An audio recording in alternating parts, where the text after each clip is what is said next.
All right, guys, welcome to the channel. So today we're talking Tesla Model Y delays again. I'm standing here in the garage. I don't think I've ever done any videos in front of this is kind of a wall that's in the front of my garage.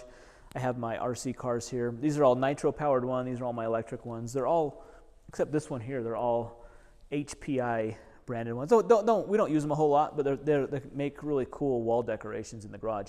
Anyways, so I did a video, it was probably last month, about Tesla Model Y delays.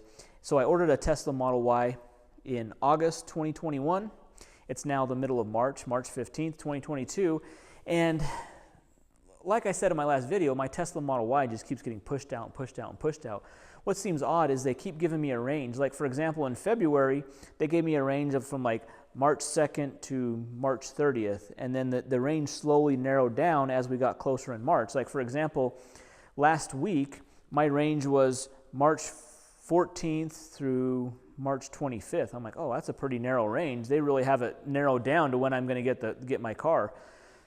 So I was pretty excited. So I woke up this morning, March 15th. I'm already a day past that into that window, and it's now bumped to April 2nd to the end of April. So like all of April is bumped out.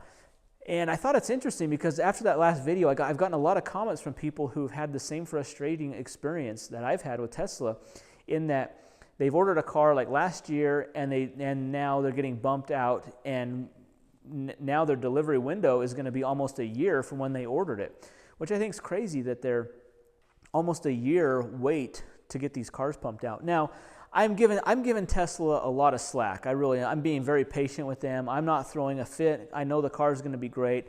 I ordered the long-range Model Y, black, 20-inch wheels, tow hitch, 7-seat. Maybe that's holding up. I don't know. But I did not order the full self-driving.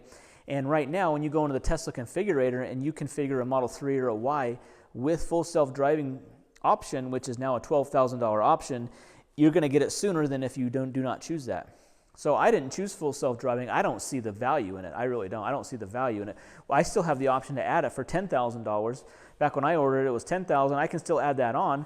Maybe if I add it on, they'll hurry and build my car. But it's still not worth it for me to add it. I don't think the full self-driving computer, software, and how it's handled, I don't think it's worth it. Those that have it right now, they're in beta stage, and you have to have certain metrics. You have to earn certain metrics to be able to even have it. Your safety score has to be high. And I don't think it's smart enough. I don't think it's going to be smart enough for a long time to actually drive by itself. So I'm not going to pay extra for it. If in the future it does get to that point, they'll probably have like a monthly subscription that you can do to add that on. But as of right now, I didn't want to add that on, and nor should I have to add that on in order for them to deliver my car in a timely manner. So we're looking at April. I'm middle of March right now. I have a window of April. I just wish they would give me a realistic time frame. I mean, I don't know why they keep like letting me get close to the delivery time and then pushing it out another month, and close, then out. I mean, this has happened probably now, 12, 15 times. The date has changed. If it's going to be June, just tell me June. Like, don't keep like toying with me and let me know. Now, like I said, I'm giving them a lot of slack. I'm being very patient with them because, they're building this new factory in Texas, which is still waiting to get online. They're doing like some preliminary building, but it's not at full capacity, and they're not pumping these Model Ys out of there. I think once they do, maybe by like April and May, they've ramped up production, and they're going to start pumping these things out, and we're all going to start getting our cars. I'm also hoping too that if I wait a little bit longer, like, if I'm waiting until April, or if I actually get it, let's say not until May, maybe I'll get the new battery pack, the 4680 batteries with the structural battery pack, the new wiring system.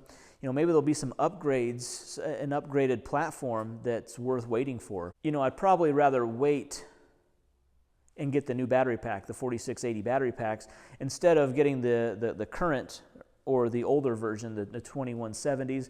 I hear the 4680s are going to be able to charge faster. They might have better life. They might even give better range. So if there's good things or improvements to come, I don't mind waiting. I think that's what we're all in the same situation. I think we're all hoping that, yes, it's gonna be better, and I hope Tesla delivers. I hope they don't let us all down, and there's really not much improvement in the car. So let's hope all of our waiting for these Model Ys to be delivered, let's hope that it's been actually worthwhile and they actually have a better product to deliver to us. That would be awesome. But you know, I've just been so disappointed the whole time. Ever since I've been getting, back in November, I had December timeframes, and I even sold my Tesla Model X, which I really liked. I even sold that in December, thinking, hey, I better sell this now. I don't need to have 3 Teslas in my garage. I need to sell my X, and I did, and it sold, you know, it sold fairly quickly and at a pretty good price. But I'm still waiting on this Y, and we're all waiting for these Ys. So I guess we'll see what happens. You'd think Tesla would be making a big push to get cars out this quarter. The quarter ends this month, you know, the end of March. So I would think that they would ship, but I've already been bumped to April, so we're already looking at second quarter of 2022. Anyways, guys, well, that's kind of the update on my Tesla Model Y. Any questions, comments, leave them down below. It's interesting to hear what everyone else's situation is when waiting for Model Ys, or your thoughts about why this is taking so long and which options are making you have to wait longer. I think it's this. I think the 7-seat and non full self-driving is kind of making you wait a little bit more, but that's my opinion. Let me know what your thoughts are down in the comments below. Check out my playlist. I'm going to leave a playlist in the description also of all my other related Tesla content. But anyways, in the meanwhile, hit that thumbs up button, subscribe to the channel, and we'll see you in the next one. Thanks.